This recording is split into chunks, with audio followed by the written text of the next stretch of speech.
presentation. How do you work the laser pointer on this thing? We got to get your presentation first. You shouldn't have given me a laser pointer, everybody. There you go. Yeah. The last guy that you want to give a laser pointer to. So This is on the thumbnail. Okay. I'm not giving away any money, so it's not quite as interesting as that. But has everybody had a chance to look at the expo hall? Anybody seen a big semi truck down there? Dave, you could probably tell them everything there is about that truck. Actually, I can't explain your system. Right, yeah, you can't explain the system, but let me get this pulled up. Which screen? Where's my cursor? You talk. Let's see if I can. Okay.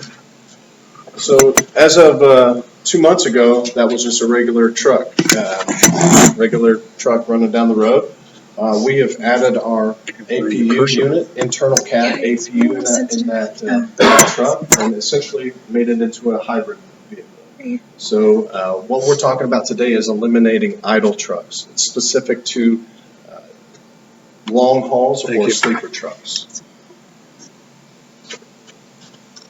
This is You not. should just be able to right click on that. So this isn't me. Oh, we got the. Unless you want me to try to give your presentation, I don't think I can do any better than you did. You can try. I could try, but I would not succeed. So, are most of you familiar with APU units, auxiliary power units in a semi-truck? Okay. So what our unit does is thermostatically controls the cab. So when the truck is idling right now, the trucker can just simply turn it off, keep their cab thermostatically controlled, either hot or cold. It also takes the refrigerator off of that pole, so it doesn't draw down the battery of the truck. So they no longer have to idle these trucks. They don't have to use an existing APU that has an engine. They don't have to tie into the fuel line. They simply incorporate our unit. It's just really sensitive. So you have to move it really slow. There it is. Oh, perfect. That's a different color than I'm The used to. color depths on that projector have been getting worse the whole time we've been talking. Hey, we're going kind of the predator vision of this. If you guys are familiar with that movie, so we are Global Energy Partners, and I'll kind of backtrack a little bit. What we do is we consult for corporations, building owners, try to reduce the energy through patented and provable, tangible technologies that guarantee kilowatt reduction. So we do that through filtration, balancing harmonics. We've done that from lighting controls. We HVAC controls, point of load, and we found ourselves. We had a question from a client that we worked with, and he said, "Hey, we're sitting here and we're spending $15,000 a year in fuel for our guys to sleep. Can you incorporate your battery technology to help?" So that's why you see that truck sitting there, and it's right now the HVAC unit worked so well that on our first model of that truck, the HVAC unit was you could put it throughout the cab wherever you wanted, so it wasn't loaded into the actual configuration of the design, and that it worked. The HVAC worked so well that before this expo, the trucker took it with him. So it was a nice way to start the convention. We're like, okay, because we wanted to demonstrate that, and that's why you see an oscillating fan, and then that truck is also that our unit is powering the TV. So I'd invite you to come down and take a look. But so that's Global Energy Partners. Idle cost as a problem. And this purple's throwing me off a little bit, but Look there. yeah, I'm just going to look here so I don't get cross-eyed. But so idle costs in the fuel and emission, the transportation issue or industry is a big problem. You've got 327 billion miles traveled for a single unit of combination trucks in 2021. 432 million metric tons of carbon dioxide, which equal just over 1/4 of the total CO2 emissions of the transportation sector. So we're not talking about what he's talking about is actual EV solution to totally transform the truck. We're talking about just getting rid of that idle the idle that the truck is operating on 8 to 10 hours a day, the sleeping berth. So CO2, the cost of idle, obviously everybody in this room understands the CO2. If you're burning diesel, you're creating greenhouse gases and CO2 emissions. You're increasing fuel expenses. So that's you're trying to, we're just going with purple. Yeah, okay. It's a good look. We might even rebrand after this. I don't know. So you've got higher maintenance costs associated with it. Actually, idling on an engine does more tangible damage to that engine than running full-fledged down the highway.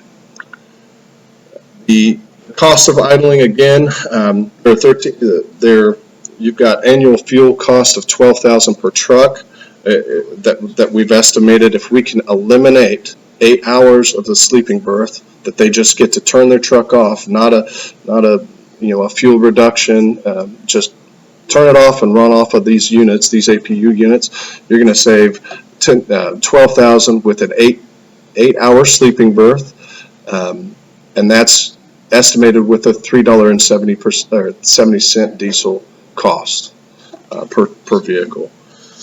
That's 39 tons of carbon tons per truck per year, and that's if the truck is running the majority of the year, 52 weeks. According to the American Trucking Association, 8 hours of idling per day for 1 year results in the equivalent of 512,000 miles of engine wear. So that speaks to the statement that I just made. The solution, so the existing solutions we've got electric vehicles, alternative fuels, APUs, automatic engine stops, and then electric batteries. I don't think it's one size fits all. I think it's all of us working together, in order to facilitate what's needed in this, to move us forward. The battery downstairs being demonstrated. Here's where I get to use the pointer. There we go. So on the side here, we've got 15 kW of batteries, of lithium iron phosphate batteries. Right here, we incorporate a refrigerator. So some of the truckers, what they've complained about is if they leave a vehicle for any amount of time, that if we don't disengage that unit, it draws down the truck battery. So then they go to start the truck up, and there's no longer, they have to jump start the vehicle. So what we've done is we've taken the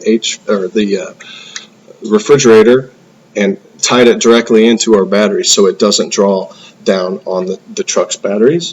We've also got HVAC unit, heater and HVAC element included in our cabinet. To thermostatically control, it kicks on originally as soon as you turn the truck off, disengage the truck, our battery engages and you start using it. There is no wear and tear. We've got proprietary controls to make sure that we're not drawing down the battery unless the truck is on, in which case the battery is charging our battery. It's an information age, so if you don't keep track of the tangible diesel reduction, then it's like it never happened. So we have cloud-based monitoring. It measures a number of different items, including where the trucks are, the idle reduced, the CO2 offset, the fuel reduced. So you'll be able to track your fleet and how it is. These batteries are changing your existing standards. I think that's on that one.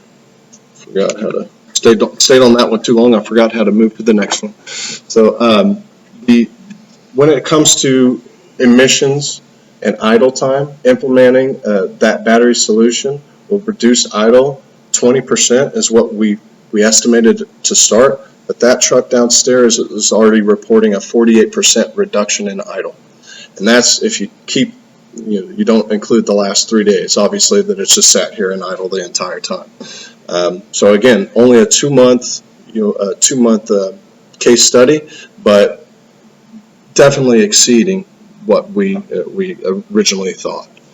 Eliminates an average of $15,000 in operating costs of idle, and annual idle and diesel usage is reduced by a minimum of 20%. Okay. So let's see here. It's hard to read on that purple.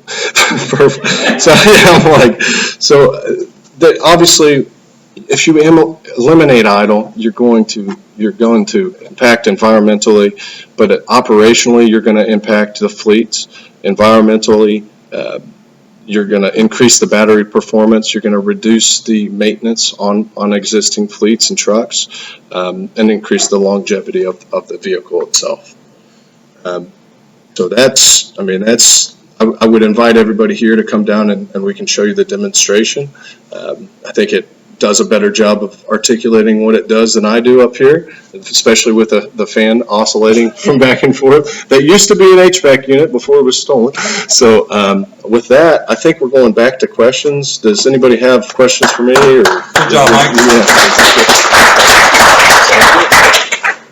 So now we get to have fun. I got 3 experts up here doing great stuff all across the board. Love to have some fun conversations with you. Yeah, man. Hey, let's start it off. We're going to start. I was thinking we need the guy from Blue Wave AI who has a quote-unquote blue score, because that thing's getting 100% for blue score now. That's gone into idle, guys. It's gone into connection. Laptop side. The colors are fine. Color rendering is fine. Oh, okay, good point. This your laptop too? I mean, it doesn't belong to me personally, but yeah. Let's skip this and go to truck tech and whatnot. Got some great folks here. We're done with presentation. Yes, sir. I had a question about the depots, actually. So, who would the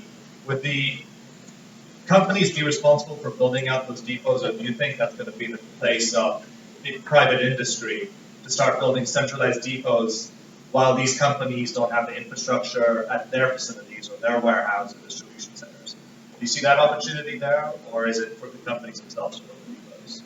Let me do my best to try to answer what I think you're asking me. To give you a little guidance, the truck he has sitting in his booth is referred to as a sleeper truck. As you look at trucks out on the highway, if there's a significant portion of the truck behind the driver's door, that's for the mattress and the sleeper. Only about half of the Class 8 trucks built every year have a sleeper, so half of them will never have anyone sleeping in them. They're meant to be home every single day. Okay. So we can electrify, if you will, nearly half just by depot-based and not worrying about the sleeper portion of the world. So we got a lot to learn. The sleeper side of it, we don't have the batteries. Those trucks are running 300 to 600 miles a day. We don't have batteries that will do a straight shot out 300 to 600 miles a day. Right now, if you're running sleeper trucks and you're being forced by your shippers to decarbonize, we'll give you some guidance that you need to go to renewable diesel, which is essentially a drop-in. You put it in your tanks right now, you gain from it. You can switch to a natural gas engine. There's a brand new 15-liter engine from Cummins just out. If you run renewable natural gas with a negative carbon intensity, you don't even have to change your whole fleet because of that negative carbon intensity. You can go to, I love the work they're doing, because someday we're going to get to hydrogen fuel cell trucks. To the best of my knowledge, the first customer fleet trucks were just delivered by Nikola within the past 3-4 months. So the first real world, not prototypes, are just hitting the street and running freight. So we're starting to make that transition. Certainly there are plenty of fleets that are running renewable natural gas already. There's a lot of fleets running in California running renewable diesel. So there are significant things you can do to decarbonize before you get to a battery electric. Yeah, I think the equation for the hydrogen is going to change soon. I was just checking the numbers. So the 4680 cells that Tesla's using in the truck, they're at about 244 watt-hours per kilogram. CATL has released in the past year over 500 watt-hour per kilogram type numbers from the new battery cell matter cell. So that's doubling the energy density over the current state of the art here in the U.S. So I would expect that the transition, we're going to see more of this Moore's Law on the battery electric industry technology, and that's really going to make it a much harder hill to climb, right? And to his point, yeah, that will help substantially. There's still trucks going mileages beyond what you're talking about there. So there's going to be a challenge for a while figuring out how this works out. I will stand up for number one, we are fuel agnostic, so we're not promoting one fuel over another. I think I mentioned to you a bunch of different things you can do to decarbonize. We do tell folks that if you can go battery electric, don't go to hydrogen fuel cells. Anytime you're doing hybrid something, we got a lot of people, why don't you have more hybrids like we do in past cars? Because it's the best of both worlds. Well, in our eyes, it's the worst of both worlds, and our fleets are extremely uptime sensitive. Those trucks have to work every day to get you the food, clothing, supplies for work, whatever. They can't afford downtime. So it's a challenge. It's definitely going to change over time, and we'll see what that does and how affordable they are. Have no idea what the costs of the new cells are, what that does to the truck. Is the cost the same? Is the cost more expensive? The truck industry tends to be very risk averse. So it's very exciting for us to share information from people that are out on the cutting edge taking the risk. Another thing we've seen with hydrogen is the big advantage is the weight savings. So the battery cells do weigh a lot, and like Dave, you're saying, some of those fleets are extremely weight sensitive. And so having hydrogen, which allows quick refueling and less of a weight penalty than having heavy batteries on board, could be a game changer for those long haul things. We're also fuel agnostic. We mostly see batteries working in regional haul freights, so those without secret caps, and then staying captive to the Texas Triangle, like our project says. But it's hard to say where the industry will go. Battery chemistries could change, hydrogen could pick off, just to go anywhere. Personal opinion. There's two things that could tilt the deck in favor of hydrogen. Number one is global supply of lithium and other minerals and whatnot that you probably know the numbers better than I do, but I believe China does something in the neighborhood of 80% of the processing of raw lithium right now. We might not be on the best grounds with China if something were to change there.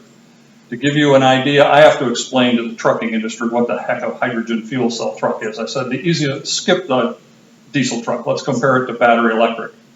I'm going to take away roughly 75% of those expensive heavy batteries. They're off. We need 25% to run the engine and collect the regenerative braking. Then you need to put in the hydrogen fuel cell and the hydrogen tanks. So there's an opportunity there to cut the number of lithium batteries we need by 75% going to a hydrogen fuel cell. The other one, skip that if you believe we're going to stay lovey-dovey with China. The other one that's a complete disruptive factor in the trucking industry are autonomous trucks. That wasn't part of my subject matter today. That would have taken me even longer. Virtually all the Class 8 trucks that are out there doing autonomous truck routes, and we happen to be right in the middle of autonomous truck area here in Dallas. Almost all the testing is going on between Dallas and Phoenix and Dallas and Houston. A lot less weather issues to deal with. Those trucks are running diesel right now. They've got to switch to something else in the future. And if you're going to pay huge bucks, the autonomous trucks are really big bucks too. Your return on investment is going to be running 24/7, 365. If you're running 24/7, 365, you don't want the trucks sitting around gently charging to save the batteries and protect them. If you can recharge the truck with a hydrogen fuel cell in 10 to 15 minutes, there is a huge opportunity for hydrogen to take off in the autonomous world. Just personal opinion. Now, this is really difficult for those of us in the trucking industry because there are so many disruptive technologies hitting all at once. It's making running a fleet a very difficult proposition. question for you, actually. I don't know if that's allowed. So the trucks that you had indicated operating in warehouses that need to be, I mean, they're very expensive. They could be integrated overnight. Tell us, is it just cost prohibitive, and that's why it's so expensive for the existing truck and the EV? It just makes sense, or? Well, the diesel exhaust system follows up, and they are really expensive to repair and replace. So for terminal tractors that are only moving trailers around, and half the trailers they're moving are empty, they're moving empty ones into the dock doors. They just never get hot. And the diesel engine and after treatment system is supposed to get hot to do regen braking. So terminal tractors is a phenomenal use case for battery electric trucks, and it's already well underway. It was, I think, 3 years ago, if you read the CalSTART report, electric terminal tractors were the #1 most common electric truck in the U.S. Well, it slipped to #2 last year, I think, and this year it's 3 or 4 because Amazon and Rivian have put so many electric delivery trucks out there that the balance of what's out there is changing. Yeah, we put out a funding opportunity for electric vehicles, or any alternative fuel vehicles, and a lot of the interest was in those terminal tractors. So we funded a handful of those in the region, but those are an ideal use case. We interviewed the drivers, they look how quiet it is, it's on diesel, it's easier on them for air conditioning and heating as well. So there's a lot of benefits, and we're assuming those is kind of a great case. My favorite, this is personal interest, but I got to share it with you. The first driver I ever interviewed that was running a battery electric terminal tractor said it changed my life. How did it change your life? Because I used to be fueling trucks, and once in a while you'd spill a little on your boots, and you cannot get diesel fuel out of boots. When I got home from work every day, I'd have to take off the boots in the garage, strip out of my work clothes, go take a shower before I could have dinner. I can now walk in, sit down at the table, and my wife doesn't care because I don't ever smell like diesel fuel anymore. Just a really interesting human interest story on how a truck driver came to absolutely love battery electric terminal tractors. Yes, sir. Yeah, have you heard anything about the lithium potential in the Salton Sea in California? I think I heard something about it was an enormous amount there. Trillions. Yeah. The concern about lithium and China relationships isn't there. It isn't? There's a tremendous reserve in Nevada, tremendous reserve. As a matter of fact, Bob Gallion, who is the former chief technology officer for CATL, is currently down in Arkansas because they're looking at DLE or direct lithium extraction from the brines that are right in the basin area.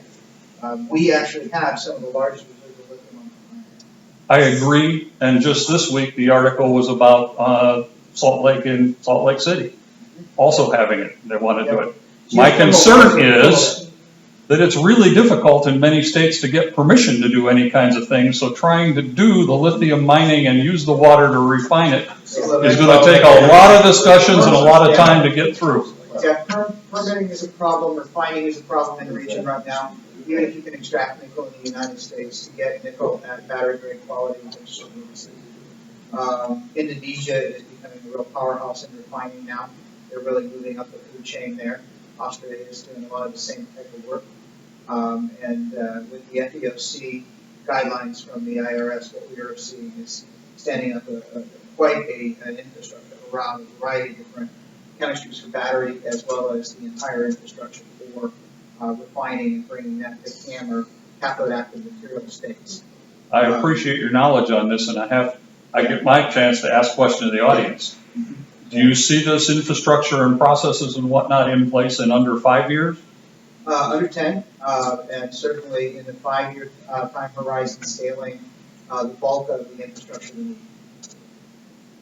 Okay. Canada is a huge player here. Yeah. Canada is not only mining the raw materials, they're also refining, and they're taking advantage of a lot of their hydropower up in the extreme north to really drive that. And they don't have a permitting problem we do. So if you talk to, say, the folks at Addison Energy, the folks at Piedmont Lithium, they struggle in the United States. And we have been working with the DOE through the Library Initiative to try and clear out some of those issues. But it is absolutely ludicrous, some of the region regional issues we have with permitting. It takes one person complaining to shut down an entire permitting process for a year. One person can complain about one item without facts, and it basically restarts the clock on environmental protection reviews. So it is a big issue. I said what I did about permitting because being in the truck industry, my favorite all-time story, those great big chrome bumpers on the front of a truck. The company that was doing that was asked by their city to move their facility so they could change the highway routings. They agreed to it. They were moving to a different part of town, shut down the facility, started building the other facility. They couldn't get permitting to continue their business. You move to help the government, and then the government slams the door in your face. So hexavalent chromium has a special place in the regulatory structure. It is extremely hazardous as a material. Yeah. When we shut down the Monroe facility at Ford, the remediation for that site cost, I think it was almost $60 million. And that was because that was a chroming operation that had been in place for 40 years. So you don't see a whole lot of chroming anymore. I have a question. Yes, sir, ma'am. I Can't see you back there. Sorry. Anyway. You're blocked. So anyway, how do you do the argument that mining the lithium causes more greenhouse gas than you're ever going to save by having the EV cars? All the studies have shown that's exactly not true. Oil, if you look at crude oil to full refining, it is an incredibly dirty and messy process.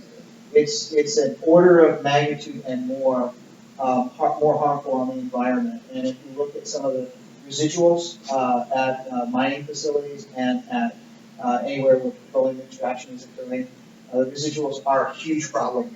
And basically what will happen is in the oil industry, they will actually abandon the facility and bankrupt the company. They'll spin off all these little companies, and they'll do the work, and then they'll bankrupt them, and then move on. They basically abandon the facility and leave it to the federal government to clean up, both in Canada and the U.S. So, and I'm going to help you a little farther out. Wells that need to be cleaned up. I want to take this picture a little farther out in the future. I'm not going to see it. You might not see it. But the recyclability of lithium-ion batteries, everything you want is still in there and can be reworked and remanufactured.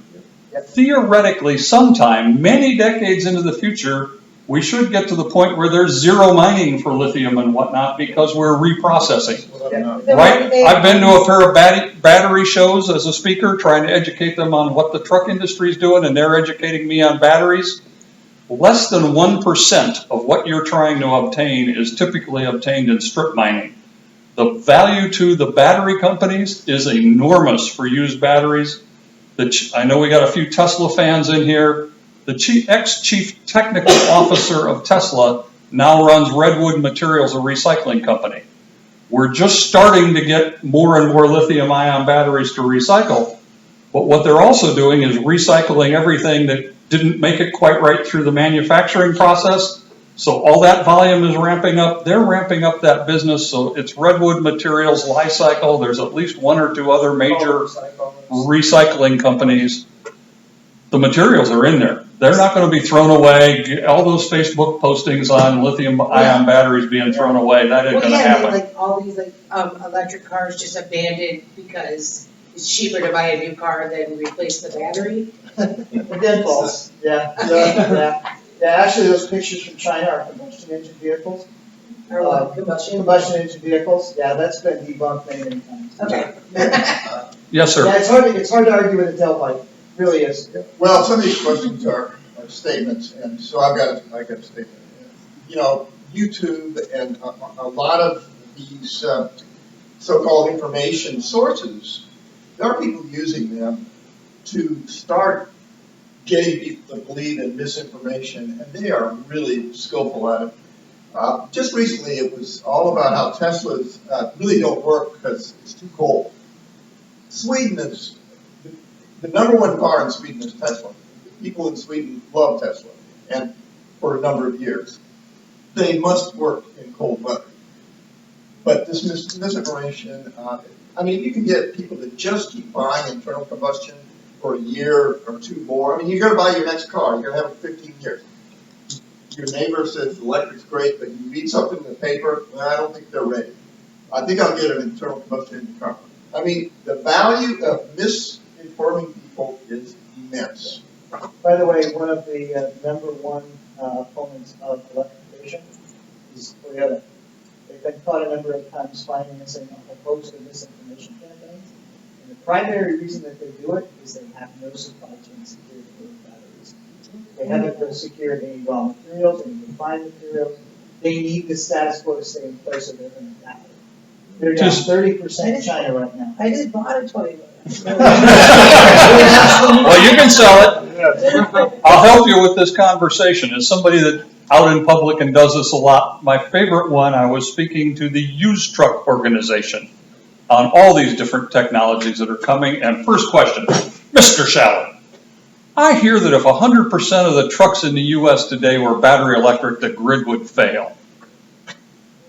Well, sir, that is a factual statement. It isn't possible in any way, shape, or form. The grid couldn't handle it right now, but we can't have 100% battery electric trucks. The lifetime of a truck is 10 to 20 years, and even if we mandated that every single truck tomorrow become battery electric, it's going to take 10 to 20 years to replace everything out there. It's an absolutely stupid, misleading, true statement. So you can play all kinds of games with statements and percentages and things and make it sound very convincing. Yeah. I think if you want to go to fact, go to DOE. There's a lot of information the Department of Energy has put out to try and combat this misinformation campaign. And that's really source material because that's pure research from TRL level 1 to TRL level 9. The exciting part to me is that there's a new Joint Office of Energy and Transportation in Washington, D.C. Mike has a brand new EV working group. The head of NACFE is on that, along with the head of Prologis, the head of Daimler e-mobility, and a bunch of other significant private industry and public people. So they are working at the highest levels to figure out how to move forward. What should frighten everybody here is last year in China, there's a company that sold 40,000 Caterpillar-sized TH bulldozers in China, okay, electric. They're scaling, this is 10 years ahead of us. They continue to evolve the technology. Our own DOE is struggling to keep up with some of the papers that are being published in China right now in terms of the use of some of the most advanced physics possible to increase the energy density of this technology. They're far ahead of us, and if we don't catch them, we're going to end up buying Chinese products for cars, trucks, personal use devices. It's going to continue. They're going to dominate the landscape. I'd like you to identify yourself for the future. Oh, sorry. Brian Engel, page out. I work for Amphenol's Advanced Sensor as Director of Business Development. My other two jobs are I'm chair of the SAE Battery Steering Committee. So we have 30 committees with about 1,100 engineers working on a variety of different battery standards. And then I'm also president-elect of an organization called NAPBAT, which is the National Alliance for Advanced Transportation Batteries here in the U.S. We'd like, as part of Charles Expo, we'd like to this has been a very, very nice discussion here. And we look forward to the next conference. And I think you were a speaker earlier today. Yeah. And to help you just a little further, I also sit on the Technical Advisory Committee of Aspire. It's a tech center that is co-led by Utah State, Purdue University, and Colorado State, working on wireless charging systems. And there are already at least 4 states that have at least a small section of pavement for wireless inductive charging. If we ever get to that standpoint, the amount of batteries you need in the vehicle could go down dramatically. So truth in advertising, I'm struggling when we can't maintain roads to figure out how we electrify roadways, but there are huge initial opportunities in queuing lines at ports, at loading docks, in other situations, rest areas, truck stops, to do inductive charging and help us tremendously in the future. So The technology, I'm scared of China, but at the same time, I love the creativity in the U.S., the things that are going on with new nuclear power plants and fusion and inductive charging, and all I know is that the vehicles my grandkids see in their lifetime are going to be dramatically different than what I see. I tell a lot of folks at truck shows, let me paint a picture for you. I started in the truck industry in the mid-'80s. 2 great big chrome exhaust stacks right behind the doors. You all know what I'm talking about, you've seen them. Yep. Then we got smart and said, those are really hot, really noisy, I really don't like them next to my ear when I'm driving. So we moved them behind the sleeper. And then somebody got smart and said, if you can barely see them, why do I need 2? I can just use 1. And then we came along with exhaust after treatment systems that the air is so clean coming out, they're now horizontal like a car down underneath the truck. We now have battery electric trucks that don't even have exhaust pipes. So we went from this to this to this to this to nothing. Does that give you the progress of the industry in a visual? It's happening. We can frame it up with the experimentation that's going on in China. As an example, there's a company called NEO. Their technology is a battery swap. Mm-hmm. It's actually faster to battery swap than it is to fuel your tank. You have an event that takes less than 3 minutes start to finish. The car actually drives itself onto the platform, and in less than 3 minutes, you are ready to go again, with a full battery pack. And there are a lot of people fully charged battery pack. And they're now doing this battery swapping technology for their heavy vehicles. So where they have a long duty cycle, they can fast battery swap. They use a gantry system to do it. And so they've got long haul Class 8 style trucks that are able to do 1,100 miles with less than 3 minutes of downtime. There is a company in the U.S. already developed that you can go out. I'm trying to remember what the name of it is. It's like Reboy or something that you take. You've got a twin rear axle on it downstairs? Yes. We talk about number of rear axles. Most heavy-duty trucks have twin rear axles. Some have 1 rear axle because they're not delivering as heavy or as long a trailer. There's a company that has developed a system, a battery system, that'll hook onto a single axle tractor. It has another axle. It has a full stack of lithium-ion batteries so that you can hook up to the battery pack with your extra axle and replace it and swap it out. So they're trying to figure out how to make a swappable battery system that works. I'm glad you're in the connector business because I don't have a clue how you make connector systems that can withstand. We make them for those heavy truck applications in China. They're interesting, but they work great. Great. And if you're curious what that looks like, follow him on LinkedIn. It's like the 3rd post down, but it's a wild concept. I run our LinkedIn stuff and we get an awful lot of traffic, what we're doing. You have a question on the clean cities. I see National have clean cities, and it sounds good, and Council of Governments. And so I'm wondering, looking beyond just the charging, do the cities and municipal governments in Texas have climate action plans? And does Clean Cities look at increasing density around transit, and there's a lot of issues with Clean Cities, active transportation facilities and all that. So, Yeah, are they doing that also? Yeah, those are definitely in the Clean Cities portfolio. Personally, for us, we're lucky enough to have a pretty large council governments compared to most regions. So we have a whole bike and pedestrian team and transit team that focus on those areas in our region. Those are definitely things that Clean Cities could work on. And on the climate action plan, our agency is administering the CPRG, the Climate Pollution Reduction Grants from the EUEC for the region. And so as part of that, we have a climate action plan for the entire region. But do cities do climate action plans when they do general plan updates, or do they even do general plan updates? Some do, some don't. So we used to have an inventory of all those in the region here. Those cities that have one, Dallas has one, all the larger cities do. But it's not universal. So some cities do, but typically it might depend on the resources they have to document that, their fleet turnover, things like that. So it's city by city, yes. The climate action plan? Yes. We work very closely with Clean Cities I have spoken on at least, I think, 2 webinars for North Central Texas. I sit on the advisory panel for Clean Fuels Louisiana. Chicago, Illinois is very active. Some are far more active than others, but I can promise you we send truck fleets to Clean Cities organizations all the time. If you want to know where to find money to help you fund something, Clean Cities is the right organization to work with. You have a question.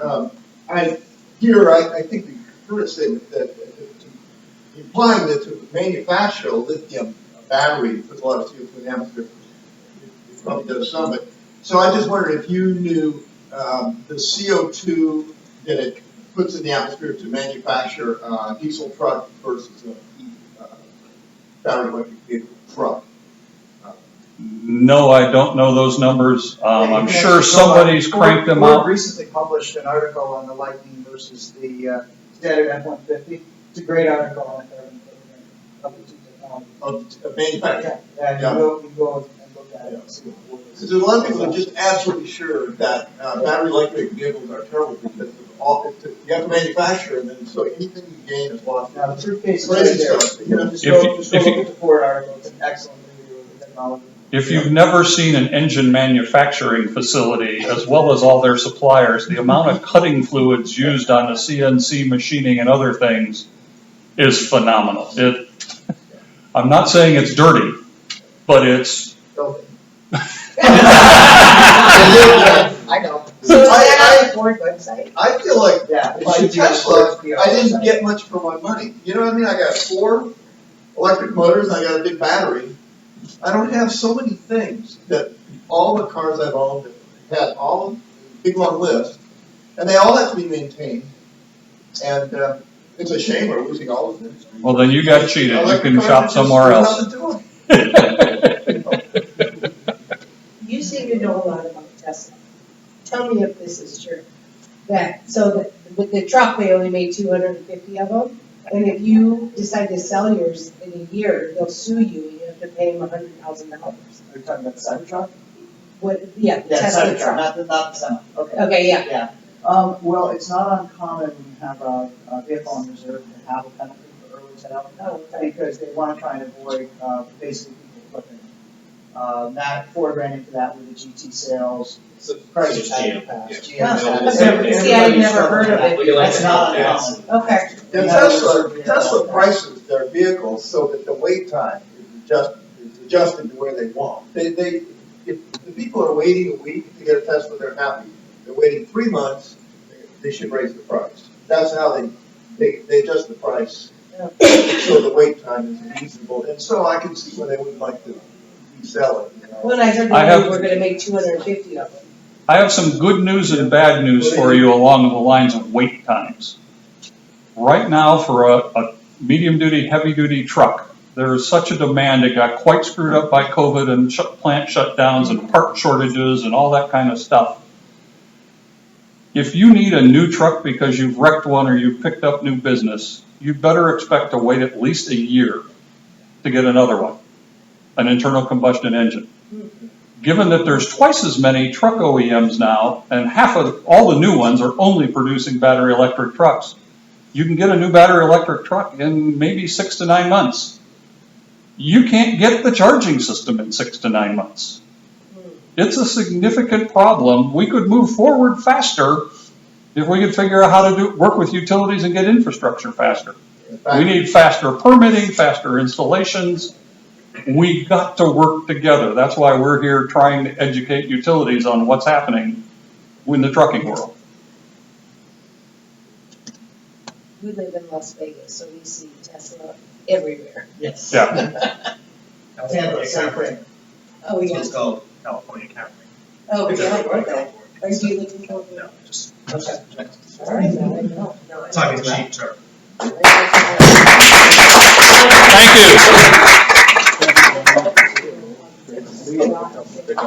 you. That's awesome. You and him, just, I pay the price. I wanted to introduce myself. I'm Jose with U.S. Energy. Also, for sure, seen you talk before. I used to be with Breakthrough. I don't know if you've heard of it. Breakthrough Energy? Breakthrough Fuel. Breakthrough, okay. Yeah, I don't know if you were Our the one who executive director, I think. Sorry, that's why I wasn't sure if it was you or somebody else, but my boss. Okay, very good. But I wanted to ask you, I mean, very interesting in your presentation. I follow a lot of what you guys do, especially when we were at Breakthrough. We worked with Fortune 500 companies, and we used to use your, or I don't work there anymore. We used to use that, U.S. Energy, we're on the, we have an oil business, but I'm on the alternative fuel side, right? So we do it from renewable diesel to compressed natural gas, renewable natural gas, hydrogen dispensing, and even EV charging. And here's where I'm actually very interested in hearing. This is kind of our volt vault solution. So what we ended up doing is we got a container, and there's two ways to go about it. Because we're already in the CNG business, either we grab the container, put it in, the natural gas Again, pipeline. I could probably give the pitch for this right now. Same thing if you want to, put it completely off grid, just put the CNG. The first time I saw something close to this was at HEB grocery stores in Dallas